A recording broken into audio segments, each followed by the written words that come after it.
ദേശീയപാത കുട്ടനെല്ലൂരിൽ പുത്തൂർ പഞ്ചായത്തിന്റെ നേതൃത്വത്തിൽ ഏതാനും ദിവസങ്ങൾക്ക് മുൻപ് സ്ഥാപിച്ച ചെടിച്ചട്ടികളാണ് സാമൂഹ്യവിരുദ്ധർ നശിപ്പിച്ചത്.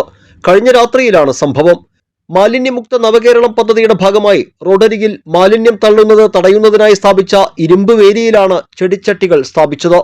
മാലിന്യമുക്ത നവകേരളം പരിപാടിയിൽ ജില്ലാതലത്തിൽ മികച്ച പൊതു ഇടത്തിനുള്ള അവാർഡും ഈ സ്ഥലത്തിന് ലഭിച്ചിരുന്നു. ജില്ലാ കളക്ടർ ഇതിന്റെ ചിത്രം ഉൾപ്പെടെ സോഷ്യൽ മീഡിയയിൽ പങ്കുവച്ചത് ഏറെ ജനശ്രദ്ധയും ആകർഷിച്ചു. ഇതുവഴി കടന്നുപോകുന്ന വാഹനയാത്രക്കാർ ഇവിടെ നിന്ന് ചിത്രങ്ങൾ പകർത്തുന്നതും പതിവായിരുന്നു.